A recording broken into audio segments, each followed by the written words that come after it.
Welcome into the Fantasy Football Diagnostics Podcast, where we provide you with your weekly diagnosis of everything fantasy football, whether it's season-long leagues, dynasty, DFS, or sometimes even IDP.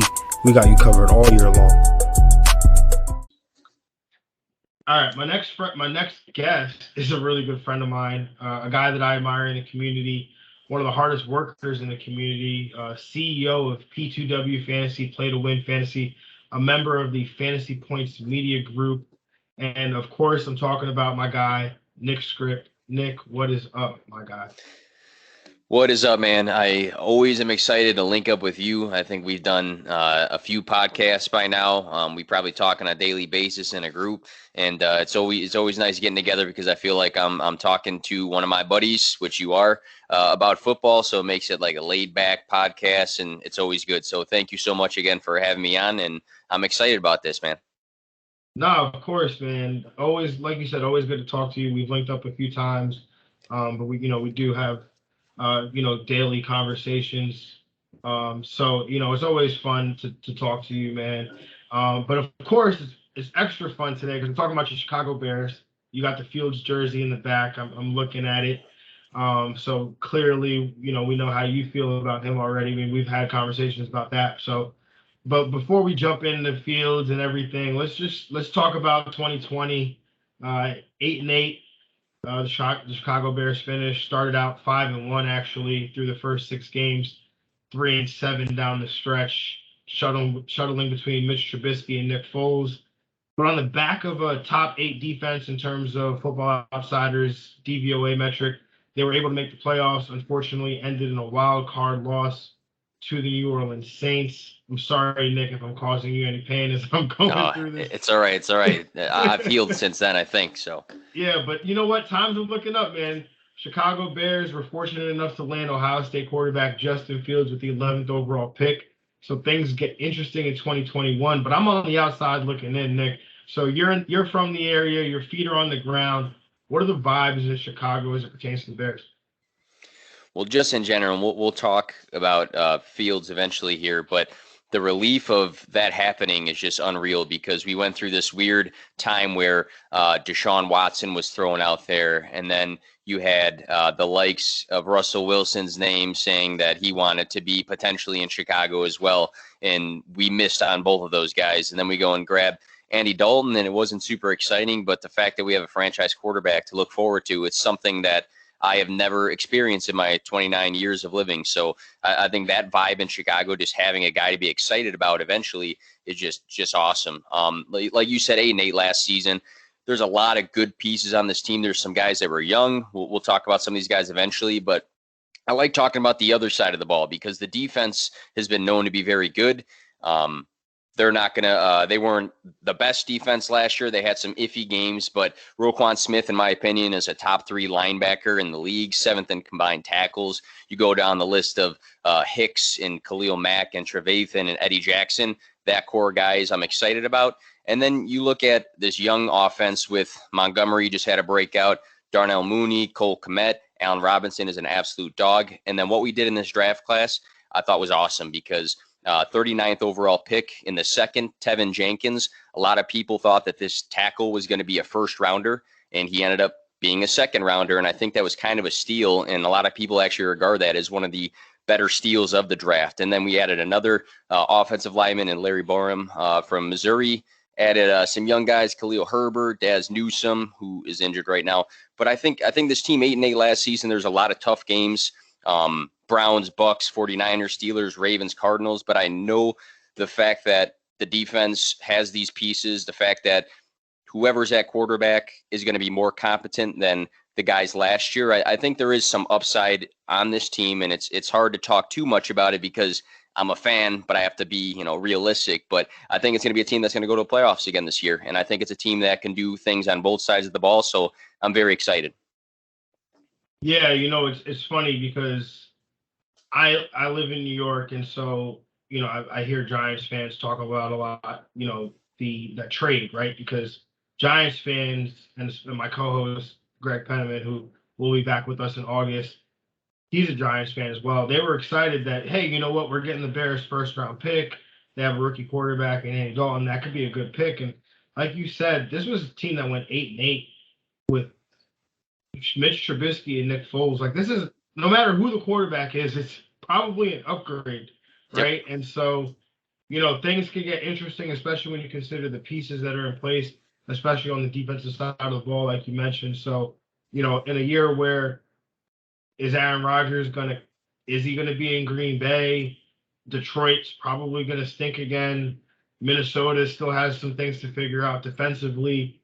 Could Chicago really make a run at this NFC North division title? And that's where things get interesting. But again, it starts at the quarterback position, Nick, and that's where we're going, man. Mitch Trubisky now in Buffalo. Nick Foles still on the roster, but not expected to be for long. Andy Dalton was signed and announced as QB1, but then Justin Fields, like we said before, goes up the board as the 11th pick after the Bears trade up from 18 to go get him. So things get a little complicated in what is expected to be a two-horse race between Andy Dalton and Justin Fields. Well, it's only complicated for Matt Nagy, apparently. He seems eager to see if Dalton could improve on his QB 31 performance from last year, averaging 10.5 PPR or 10.5 fantasy points per game in 11 starts last year for Dallas. Justin Fields seems like the logical choice. Fantasy managers seem to agree as the current ADP here. Andy Dalton going off the board as QB 37. Justin Fields going off the board as QB 16. Nick, how should fantasy managers approach this Bears quarterback situation? So I do think that personally, and I talked about this on my podcast with my co-host Steffi Smalls. I really think that Justin Fields should be the guy day one, and I don't think that the handshake that Nagy and Dalton had in the elevator, saying you're going to be the starter, and he says, "Okay, thanks, coach." I don't think that should be weighed above Justin Fields just getting in there right away and what he can do for that offense. Dalton, weeks 11 through 17, actually QB 12 during that string of games. Super conservative, though, 6.9 average depth of his throw, minimal rushing. In my opinion, I think he probably will end up starting the season.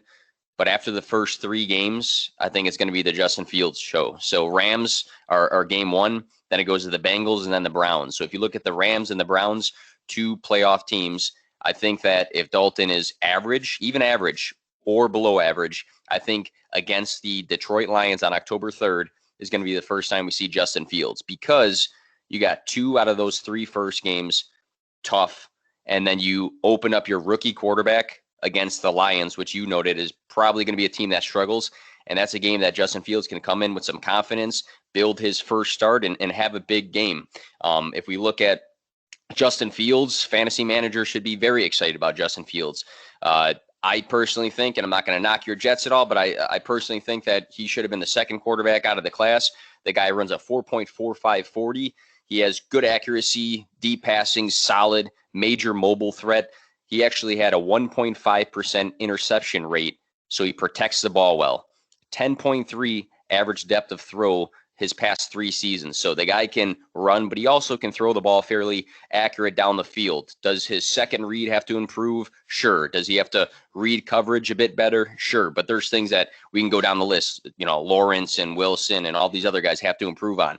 If Justin Fields takes the keys, you're going to want him in fantasy, because he's going to be like that Kyler Murray quarterback that can sling the rock, but also can gain 10, 15, 20 yards out of nowhere with his legs. So I'm excited about him when he gets the keys, and I'll be wearing that jersey on the wall back there. Yeah, man. I mean, look, like you said, you didn't want to knock my Jets, but I've said it here on this podcast. I said it on the Now We Have Liftoff New York Jets podcast. I would have taken Justin Fields with the number 2 overall pick. You knew this as well, Nick. So no offense taken there. But Justin Fields, man, I mean, there's no way you could look at this guy and say that he shouldn't be on the football field over Andy Dalton, right? Like, Andy Dalton is as low a floor as you could possibly get right now at this point in his career, especially. Justin Fields is that unknown, that untapped potential. I've compared him a ton of times to Deshaun Watson. I've compared the situation that he's been through in his draft process to Deshaun Watson as well. And so you can see a situation where, like you said, Justin Fields ends up starting, maybe not starting the season, but eventually getting on the field It took Deshaun maybe I think it was half a game of football for that to happen. We'll see how long it takes for It Justin Fields, but hopefully it's not too long. If it's a half game against the Rams, then so be it. But man, if you look at again what Fields brings to the city of Chicago, you kind of opened up and asked me about feelings around the city. So many people are excited because this guy brings this flair, this swag, and this like excitement that I don't think we've seen maybe ever at the quarterback position. If you go backwards, if you go Foles and Mitch Trubisky and Jay Cutler and Kyle Orton and Rex Grossman. I mean, going to Justin Fields now, like, come on, man. I mean, this guy's got some hype behind him. I think that he's such a hell of a competitor. You saw what happened in college when he would get knocked or take a rib crack or whatever the case is. He gets right back up. He's motivated by the way he talks. We're all just excited about him. yeah, and maybe I don't know, Nick. You could tell me if I'm wrong here, but I have Justin Fields projected to take every snap for the Chicago Bears because I'm almost in the frame of mind that like Matt Nagy and Ryan Pace have been given the second chance that coaches are not often given to be able to draft a quarterback again. And so, well, obviously, Matt Nagy wasn't there. Ryan Pace was there to draft Mitch Trubisky, but Matt Nagy is able to sit here and have this opportunity to continue to coach the Bears. Put Justin Fields in. Nothing I agree. bad can happen if you don't put him in. Only bad things can happen the longer he sits on the bench. So, hopefully he learns his lesson there. Let's move on to the running back position, Nick. And we're going to talk about David Montgomery. Had a down and up year as opposed to an up and down year in 2021. Through weeks 1 through 10, he was the RB25 in PPR leagues with 12.3 points per game. But between weeks 11 to 17, he was the RB1 in PPR leagues with 25.7 PPR points per game. Now, granted, the schedule was favorable, but that's still an impressive finish, regardless of how what that schedule is. You still have to produce. Tariq Cohen was also out with the torn ACL, so that allowed Monty to get some extra opportunities in the pass game. But after finishing as the RB7 overall on the season with 17.7 points per game, he's going off the board as the RB20 right now, according to 4for4.com's multi-site ADP. So, Nick, are you buying into Monty at this price in 2021? You said he was going as the RB18. The RB20. Oh, I'm sorry. Okay, because I'm looking at my notes and I had a range going there. The RB20, I think it could be close to that. I think 20 would be on the very, very low end. So if somebody were to let him slip to that in a draft, I think I'd be fine taking him because I think he realistically can probably finish somewhere between maybe 14 and 19. So it's not like a massive gap. It's not a super specific one, but Monty, a lot of people said great things about him, and a lot of people still are questioning him. Like you said, the RB1 during those that span of weeks there, you still have to do it. I think people assume that if a schedule is weak or if a team is weak, that the running back goes off. A good example would be from last year. Derrick Henry scored 8.4 fantasy points in week 2 against the Jacksonville Jaguars, who were not good at defending the running game. So we can't always assume that, bad schedule, that's the reason. You still got to do it. With Cohen coming back, is Cohen going to be involved? I think he will, but I think that the fact that Montgomery broke out, I think he will earn himself more work in that passing game. Before it was like he runs the ball and Cohen catches the ball, and that was it. I think that was like two seasons ago. He's shown the opportunity that he can be a pass catcher. He did it in college. So I think that he's going to have a little bit more of a role in the passing game in comparison to what he used to be. But at the same time, when you look at the list of running backs now, Saquon, Austin Eckler, Nick Chubb, Christian McCaffrey, these were all guys that got hurt last year. So they weren't really top 10, top 12, I guess Chubb was, but they weren't top 10 running backs because of injury. And now you add also Najee Harris into this mix. It's tough. But at RB20, I'll take Montgomery at RB20 because if he is my flex or my third running back, I still might even be, depending on the outlook of my team, okay with him as my RB2. He's just not an RB1 for me right now. Yeah, I think that's a fair assessment. I mean, I definitely have my concerns about Montgomery. And it doesn't have anything to do with Montgomery. More has to do with, because we've seen how rushing quarterbacks impact their running backs. They do increase the yards per attempt, but they also steal those touchdowns away. And so you can see some of that happening. They also don't see as much work in the pass game because of, they see a slight dip because of the mobile quarterback. And there's also the presence of Tariq Cohen. So those questions just, I think RB20 is probably fair because, like you said, as your RB3, that's fine, right? As your flex, that's fine. It would depend on the construction of your roster. But yeah, I don't think it's an egregious price on Dave Montgomery. No, I don't think so either. And he's a starter, and the team is going to want to establish the run at some point. Matt Nagy said that in the past, that they want to make that important. So the fact that he's going to be guaranteed touches, I think, again, like you said, RB20, would you be happy at getting him in your draft as the RB20 off the board? I think you should be. Yeah. All right, man, let's move on to this wide receiver position. And we're going to start with Allen Robinson, man, because people talk about the new D-Hop. I saw something about Terry McLaurin. I see this all the time with Terry McLaurin, how he's the new D-Hop. But I think we should just go ahead and stop using that example and just look to AR-15 instead, man. My man he dealt with both Mitch Trubisky and Nick Foles for an entire year. Still gave us a top 13 finish with 16.4 PPR points per game. He's a guy that will typically return good value because he's usually among the league leaders in targets, as he was last year with 151 targets, which was good enough for third amongst wide receivers. Caught a career high 102 passes last year, 1,250 receiving yards, which was the second highest total of his career.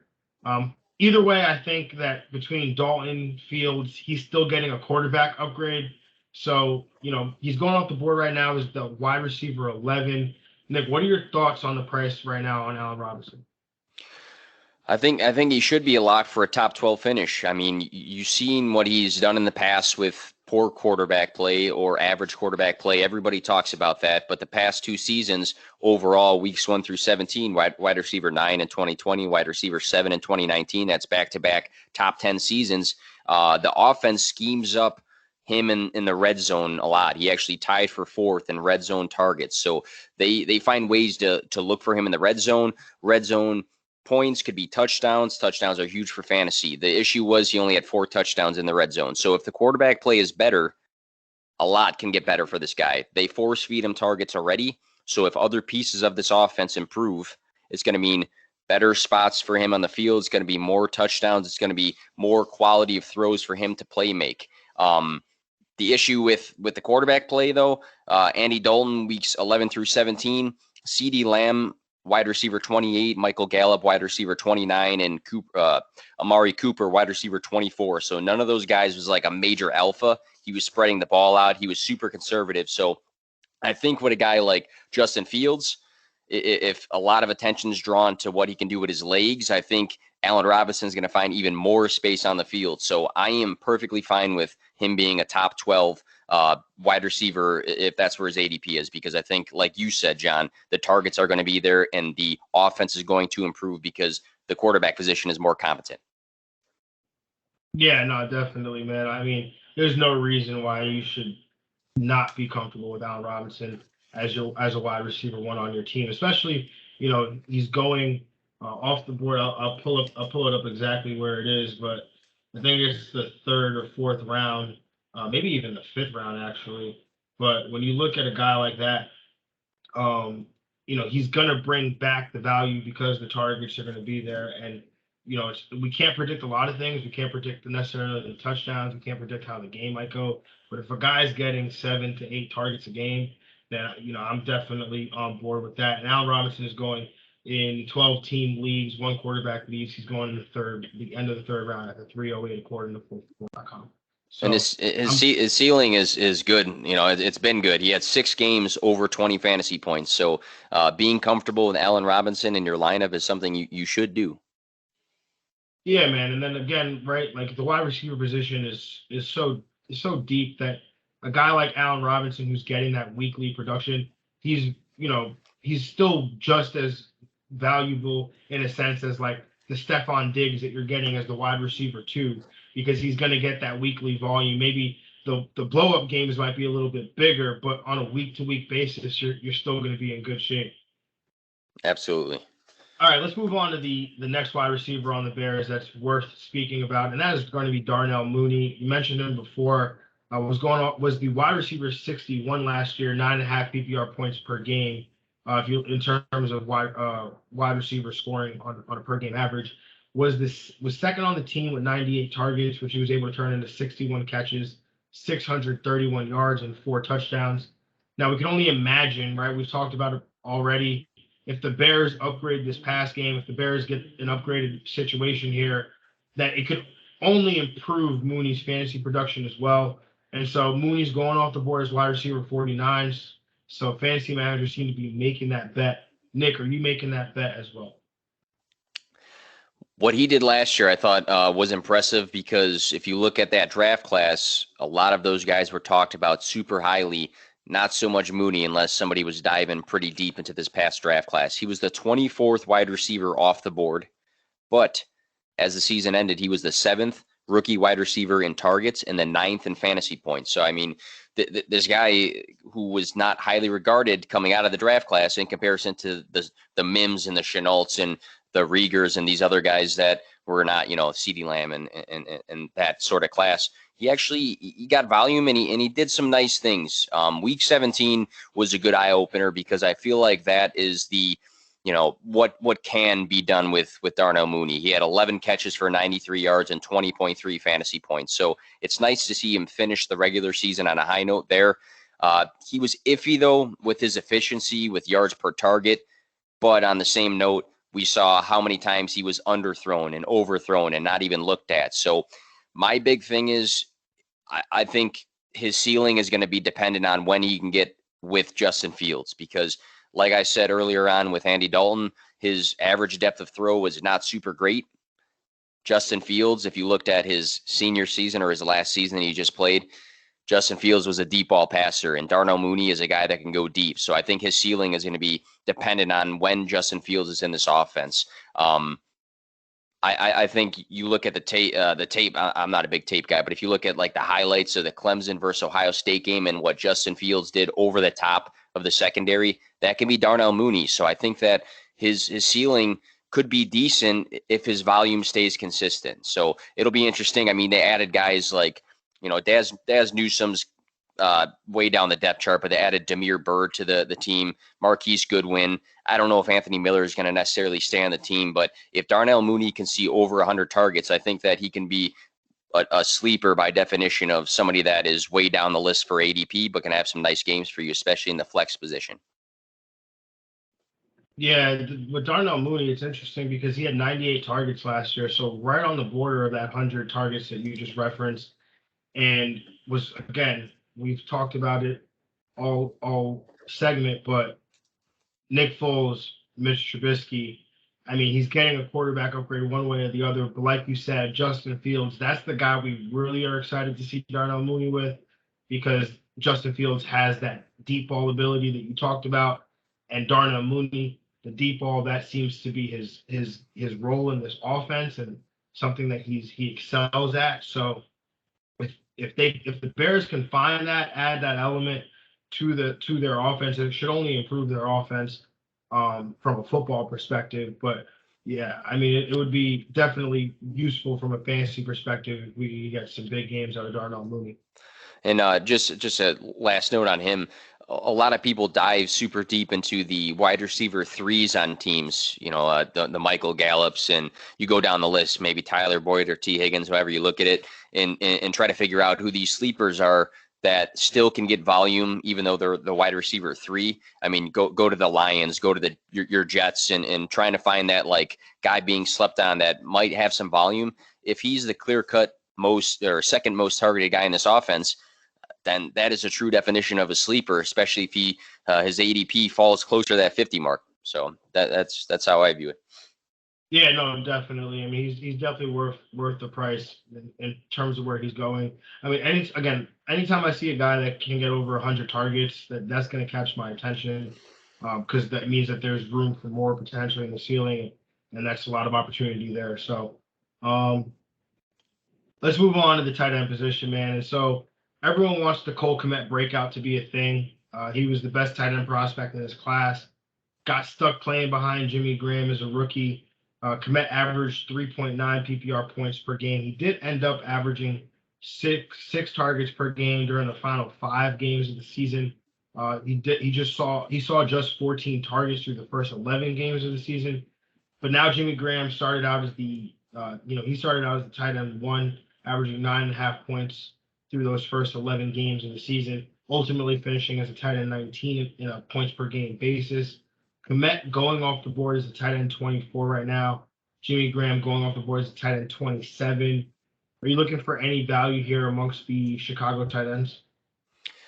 What I like seeing at the tail end of the season, weeks 13 through 17, was the shift in who was on the field more and who was getting targets. So my number one thing personally for the tight end position for fantasy is target volume, because you'll see guys that are super dependent on touchdowns and have these up and down weeks, but then you see some other guys that are legit the second option in the offense, or for some teams the first. So seeing those handful of weeks where he had down the list here 7, 7, 2, which is not good, but 6 and 8. So almost all of those games, 7, 7, 6, and 8, were part of those string of games. Those were his targets. So I mean, that is great. That's good. I think the touchdowns need to go up for him to have a better upside. If Jimmy Graham is a sniper of that, that's going to be annoying for fantasy, to be honest, because Jimmy Graham is still lingering on this team. So I can see a world where Cole Kmet gets decent targets, but Jimmy Graham is still going to be on the field when they're in the red zone, and that could be frustrating. His receiving yards also need to go up for him to be more of a consistent fantasy option. But we talked about Darnell Mooney. Is there a world of possibility where Cole Kmet ends up as the second most targeted player on the team? It's up for grabs. It's up for grabs. So tight end 24, is that fair for Cole Kmet? Could he finish higher than that? I definitely think that if, again, the QB plays there and if his targets remain consistent, he can be better than that. And I know people fear Jimmy Graham, but Jimmy Graham was a great pickup at the end of the day, which I actually hated at first, but it made sense because he was a veteran that they brought into a system for a team that just drafted a rookie tight end. So what do you do with a rookie tight end? You have him sit behind half the season behind this veteran, learn from a guy who's been on so many different teams and potentially break out. So is the breakout inevitable in 2021? I don't know if we can say that confidently. Is it a possibility? Absolutely. And I, not to go on a tangent, but I polled this before, or I think I just had it as a tweet thread. I was like, hey, who do you want from the NFC North? Do you want Tanyan, Hawkinson, Irv Smith, or Cole Kmet? And almost everybody was putting Cole Kmet as the last guy. So the further he slips with the ADP, does he have the opportunity to be a decent option on this team? Sure. So again, he's not going to be the first tight end you draft in your redraft leagues. Is he a decent backup option for a dart throw? I think he might be. He just has to be consistent with the targets, the touchdowns, receiving yards. Yeah, man. I definitely like Cole Kmet. I'm a huge fan of his. I mean, him at Notre Dame, especially when you look at the tight ends, right? Like, you want a guy that is good as a receiver, but you also want a guy that can block, right? Because that's how you're going to get on the field. And Cole Kmet has that ability to be a blocker as a tight end. He's really one of those two-way tight ends, in the Gronk mold. Not saying he is Gronk, but you know what I mean. But so he's a guy that you saw last year. There was a shift, from the end of that season between weeks 11 and 17, where Jimmy Graham was playing less snaps and Cole Kmet was playing more snaps. So you saw that clear shift. And one of the things that we have playing to our benefit here is that we're not dealing with a different coaching staff, right? We're not dealing with was the interim coaching staff that decided, because nobody got fired, right? There was no the same guys that were making those decisions between week 11 and 17 to play Cole Kmet over Jimmy Graham are the same guys that are going to have to make decisions in week 1 of 2021. Great point. So, I'm definitely, Cole Kmet's a guy, tight end 24. Definitely think he has the upside there to be able to make that selection for sure. Yeah, and I was just so excited about this guy because I've grown up obviously a Bears fan from the Chicagoland area, but also a Notre Dame fan from my dad. So when they actually picked the best player available in a position, I was shocked because I've seen the Bears do otherwise in the past. But yeah, like you said, I mean, he can do a lot of things. It'll be interesting year two if he just continues to be, eating up that snap percentage and where those targets are going. Because if he improves in his availability on the field and maybe the route running and those aspects. Could he be a great option for the Bears? Could be. And at tight end 24, I bet you I can name probably 8 guys that I would prefer Cole Kmet over projected higher than him for the ADP. Yeah, definitely, man, definitely. Well, Nick, man, I don't want to take up too much of your time, brother, but this is obviously it's been fun as it always is. But before I let you go, man, I got to ask you one question. It's a staple here on the series. How do you see this division breaking down? Where are the Bears finishing, man? We need to hear this. So I think there's a true possibility that the Bears can be the number one team in this division. I think the Lions will finish last, even though I think people are going too crazy about the Lions. But the Vikings, like you said earlier, the defense is super shaky, even though their offense does some nice things. Green Bay could be in shambles right now. Green Bay is always the one that competes for the divisional winner. And if it ends up not being Aaron Rodgers and it's Jordan Love, I'll take the Bears all day and I'll put money on it. So I'm very optimistic we're going back to the playoffs, and I'm very optimistic that we're going to carry this offense much better in 2021 and have the same defense that we've had this past season, but hopefully all healthy and we can really get after it. So. Yeah, man. Well, I definitely am rooting for that outcome, just because that would mean that Justin Fields had probably had something to do with it, and got a lot of Justin Fields stock right now. So that would be real nice. So, Nick, man, this was awesome, brother. I gotta ask you, man, what are you cooking? What's everybody need to go check P2W Fantasy out for these days? And what else? What else you got going on? Yeah, so throughout the week, I typically go live at least once right now. We'll up that up for the brand, but I'm live every Thursday with Steffi Smalls on our Script Two Ships show. That's been a big success. Also, usually go live on Tuesdays, either my own show or somebody else's show. And then through the week, literally every day, I'm trying to put out something. So it might be like an infographic of some sort, or it might be an article, or it might be a thread of some sort. So I definitely think, just like you, John, just trying to be as active as possible, put out some good content, meet and talk to people all the time, and collaborate. So again, I always appreciate being on this show, man, because we talk about some good stuff, and you're a guy I respect a ton, just because you are the same mindset of me of be yourself and get after content creating. Yeah, man, definitely, brother, definitely. And everybody, you got to go check Nick out. P2W Fantasy, play to win. Stop playing just to play, play to win. And my guy Nick Script. All right, man. Appreciate you, brother. Appreciate you spending time with us, talking about your Chicago Bears. And, we'll definitely be talking some Justin Fields all year. So, Yep. everybody, appreciate y'all for listening. Hope you enjoyed it, and we are out of here.